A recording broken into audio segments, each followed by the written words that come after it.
Buenos días a todos. El día de hoy, 9 de marzo del año 2019, encontrándome en la biblioteca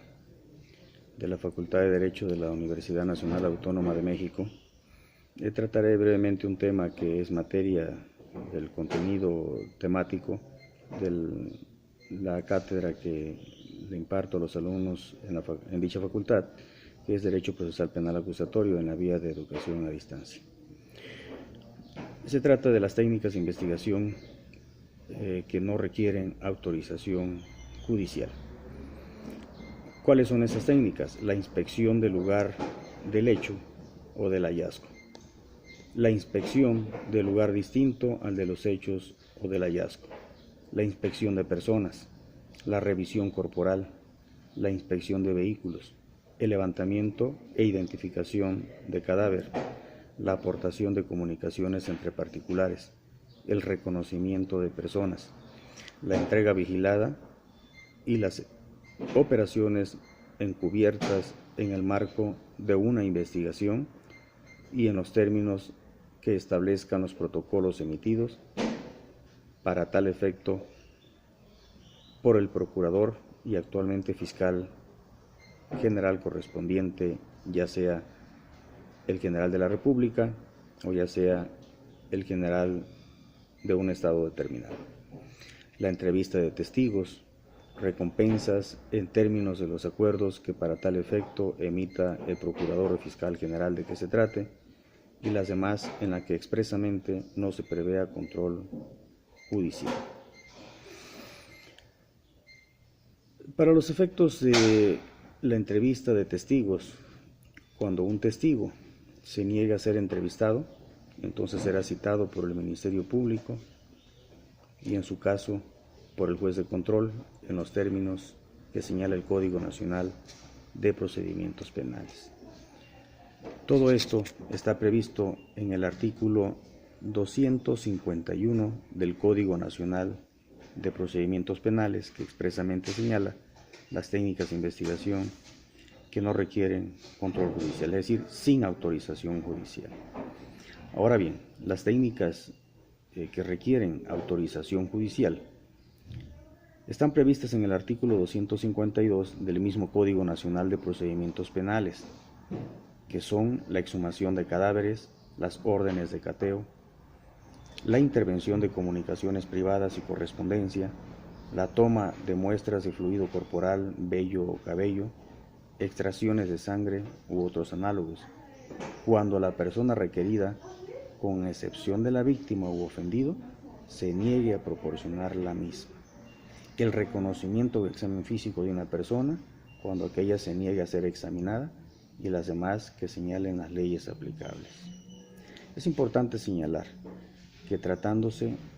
de la toma de muestras biológicas en determinados delitos que invaden la intimidad o cuerpo de la víctima u ofendido, es necesario, evidentemente, contar con esta autorización judicial, pero si se trata de la víctima u ofendido, si se niega a proporcionar la misma, no podría el juez en un momento determinado, el juez de control evidentemente en un momento determinado, ordenar dicha intervención en la persona, en virtud de que es una excepción que dimana de la fracción cuarta del artículo 252 del Código Nacional de Procedimientos Penales. Es decir, que la excepción es expresa tratando de la víctima ofendido, pero en la realidad hemos observado que cuando la víctima u ofendido se niega a proporcionar una muestra biológica de esta naturaleza es porque oculta precisamente algún tipo de información o porque se considera como victimizada doblemente. Entonces habría que atender los casos particulares a fin de determinar cuándo es que el juez de control podría o no autorizar una técnica de esta naturaleza distinta a la víctima u ofendido. Pero tratándose de esta, confirmamos que no hay excepción a la regla cuando se niega a proporcionar dicha muestra biológica. También es muy importante hablar de las órdenes de cateo. Deben de cumplir con los requisitos del artículo 16 constitucional para que éstas sean válidas como una técnica de investigación del agente del Ministerio Público, del Fuero Común o del Fuero Federal, a fin de pronunciarse el juez de control ante dicha solicitud. Es decir, que en la carpeta de investigación evidentemente existan datos de prueba suficientes y además idóneos y pertinentes, es decir, relacionados con los hechos, a fin de conceder tal orden de cateo. En estos casos no hay necesidad de que se presente el agente del Ministerio Público en forma física a solicitar dicha orden de cateo. Bastará que se utilicen los medios electrónicos, como es la información encriptada, y en esa misma vía, en correspondencia al juez de control, obsequiar dicha orden de cateo, porque se trata de una actuación de sigilio en la que el imputado no debe de estar prevenido, evidentemente, para que no oculte los objetos o instrumentos que se buscan en el lugar que se vaya a catear, y sobre todo para que no se sustraiga a la acción de la justicia en caso de que dicho imputado pues cuente con una orden de aprehensión y se requiera la orden de cateo a fin de introducirse en el inmueble y poder aprehender a esta persona. Es decir, que no se trata nada más de buscar objetos relacionados con el delito, sino también propiamente la captura de un sujeto, pero contando previamente con la orden de aprehensión correspondiente. Y también se ha estado analizando los aspectos sustanciales referente a la inspección de personas. Hay una diferencia entre la inspección de personas y la revisión corporal. En mi libro detallo estos aspectos para los que tengan a bien así interesarse en él y en estos temas pues muy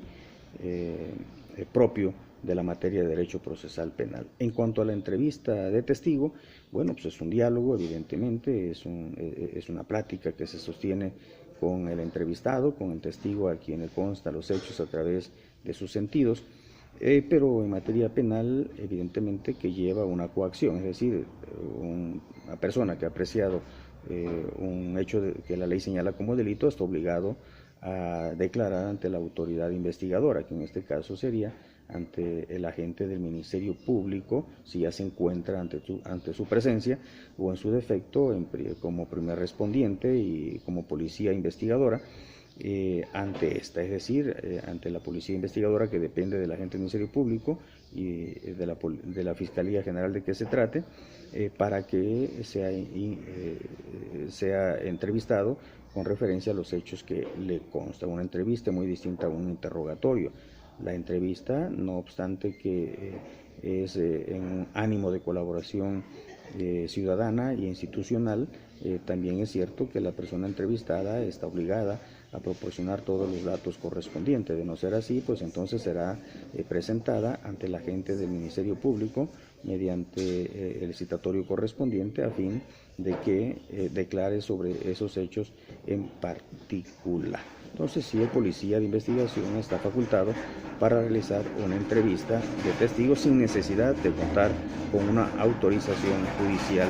de promedio, muy distinto al interrogatorio que se rinde ante una autoridad jurisdiccional a fin de que declare sobre hechos ya particularizados y que forma parte dentro de los medios de prueba que ofrece el agente del Ministerio Público o la propia defensa para sostener cada uno de ellos su teoría del caso. Estos temas y otros lo pueden ver directamente en mi libro en su página 201, 202 y subsecuente, denominado o intitulado Derecho Procesal Penal Acusatorio y Oral, un análisis académico del programa de Derecho Procesal Penal, en la que se contemplan tratados internacionales, jurisprudencias y tesis aisladas, doctrina y técnicas y estrategia de litigación. En su tercera edición del año 2018, editada por el editorial Flores, editor y distribuidor. Muy bien, compañeros, pues espero que les haya servido